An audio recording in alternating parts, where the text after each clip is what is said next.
And hello there, Lights and Gear is back with a flashlight review, and under the microscope today is the Sunwayman C23C, up to 1000 lumens of output, and it comes in two colors, black and natural. This one happens to be the version that's in black, but it is a pretty powerful little flashlight, and it's rather reminiscent to me of the Nightcore. Let's see, which one was that? There was a Nightcore MH20, which I reviewed not too long ago, and this is rather reminiscent of that, both in size and actual appearance. However, it is a different flashlight, of course, and has its own characteristics. And this is the outer sleeve of the box, which does explain a few things about it, including the fact that it has a high of 580 lumens, but turbo is up to 1000. It has a low of 40, but it also has a moonlight mode, which is only 1 lumen. It does go 208 meters with beam distance and is impact resistant to 2 meters and is IPX6. Oops. Sorry about that, folks. Had a little battery warning going on there. The world was not coming to an end, and is IPX6 waterproof standard. So anyway, let's take a look at the actual box itself, which is rather nondescript here. That was the outer sleeve to the box. And let's open her up and have a look. Okay, a little bit more light on the subject, please. There we go. Okay. And in the actual box you do get a little package of accessories here. This is a lanyard and a couple of spare O-rings, etc. The flashlight is rechargeable, which means the battery does charge inside the flashlight. However, they do not give you a micro USB cable. You do have to supply that yourself. So this is in fact the only bit of accessories they actually give you. There's a pocket clip which is already attached to the light, and here is the instruction manual, which does explain everything about the flashlight. However, there are a couple of things regarding the charging of it which are not explained in here, at least not that I have seen, but I'll explain that in a moment. It does use the Cree XM-L2 U3 LED, and let's see, turbo is 1000 lumens. After you've run that consistently for 3 minutes, it drops to high at 580 lumens. Medium is 130, low is 35, and then you have moon mode at about 1 lumen. It does have the USB charging interface, and it does use primarily one 18650 battery. It will also take two CR123 disposables or two rechargeables of the 16340 variety, as well as 18350. But, oops, pardon me, there we go again. Seem to be having a succession of catastrophes here. Anyway, you will not be able to charge anything other than an 18650. That's the same in any rechargeable flashlight. So again, only the 18650 is rechargeable. None of the other batteries will be. So to use that option, you do have to use the one battery. 88.3 grams is the weight without the battery. I actually have the flashlight right here, and there is a battery in it already, an 18650. So let's actually see how much it weighs with the battery in it. Looks like it's 133.7 grams.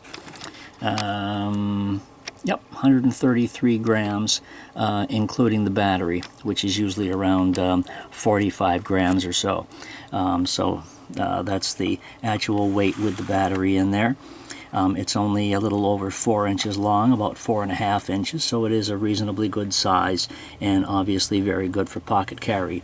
Here's your smooth reflector here, very nice looking reflector, and your XML, it is the XML, correct? Obviously the L2 U3 LED is down inside there, so it does have reasonable throw with the deep reflector here. So, battery is in there. I won't waste too much time taking the cap off. There's a spring in the cap. There's not one in the head, but it is rather, actually I'll do this. It is a relatively deep tube, so it will accept some pretty long batteries. As you can see, this one goes all the way in, does not protrude out in any way, shape, or form. So this is a button top battery, so I would say there's no problem with using any 18650 batteries in here. I've actually not tried it yet with a flat top, but I don't assume there would be a problem with that.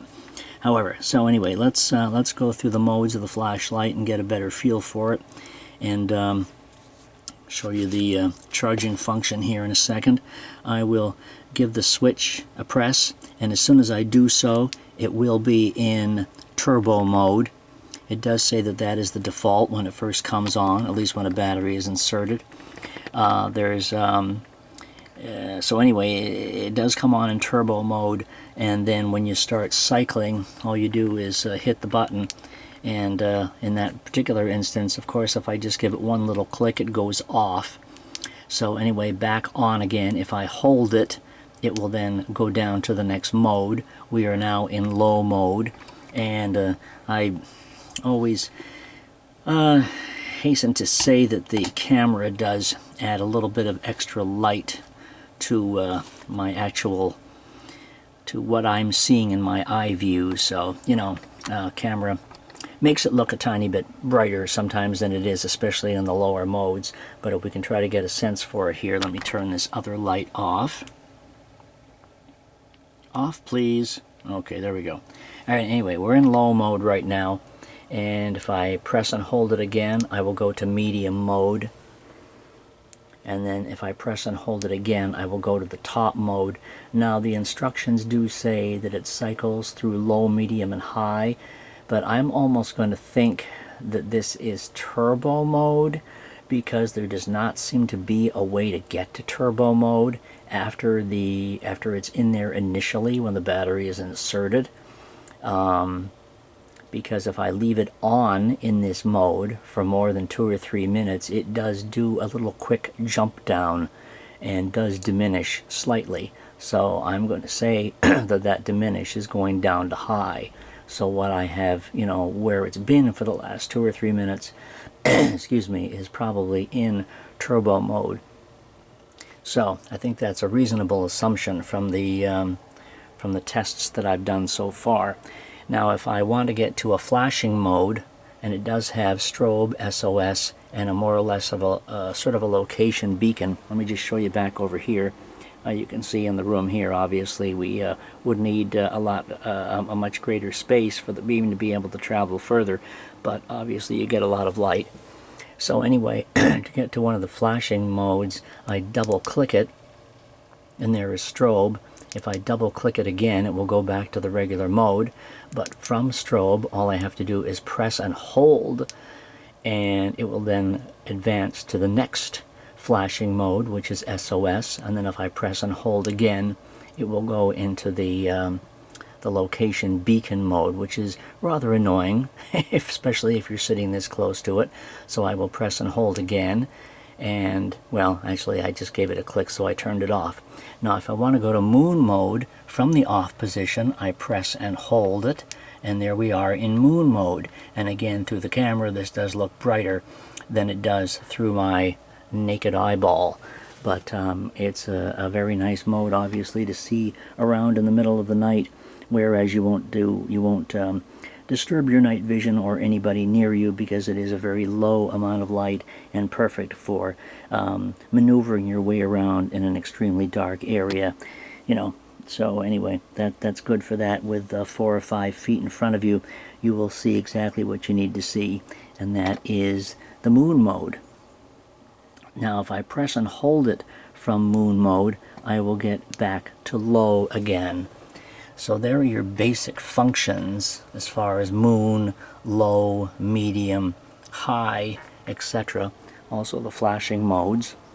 And again, even on low, of course, looking around the room, you get a very good, nice beam with a lot of spill and a very bright hot spot. So let's go over here and take a look at the charging aspects of it for a moment. I have set up the USB charger, one that I happen to have here. Obviously the micro charger, just hooking it up to a plug which does accept USB. So we have the charging port on the opposite side here. I think you can see that right there. So we'll just pull that open and put this in. Okay, and plug it in, and what will immediately happen is this will light up in red. So there you have a red display showing that it is in charge mode, and it will take a good probably 4 hours or so to charge a battery from its depleted state, or even around 3 volts if it's an 18650. May even take a little bit longer than that. I'm trying to remember how much current this actually puts out into the battery. I believe it's about 500 mA, so it'll probably take a little more than 4 hours. And I'm assuming, because it doesn't even say so in the instructions about the lighted display behind the switch. I don't see anything in the instructions about it, which is strange.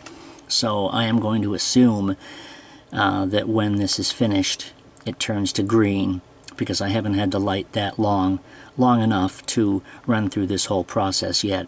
So when I find out, and I'm sure it does turn green, I will put that in the notes below, and you'll be aware of it.